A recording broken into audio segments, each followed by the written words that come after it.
ឱកាសការងារល្អបានមកដល់ហើយក្រុមហ៊ុនផ្ដល់ជូនប្រាក់ខែខ្ពស់បរិយាកាសការងារល្អ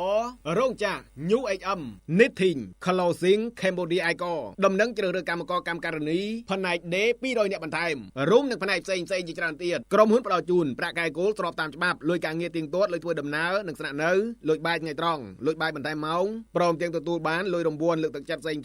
តាមក្រុមនីមួយៗប្រាក់ 5% និងបំណាច់ឆ្នាំសរុបប្រាក់ខែអាចទទួលបានចន្លោះពី350ឡើងទៅក្នុងមួយខែសម្រាប់បងប្អូនដែលចាប់អារម្មណ៍អាចទៅដាក់ពាក្យផ្ទាល់នៅអាសយដ្ឋានផ្លូវជាតិលេខ4ភូមិកែវឧត្តមឃុំត្រពាំងគងស្រុកសំរោងទងខេត្តកំពង់ស្ពឺ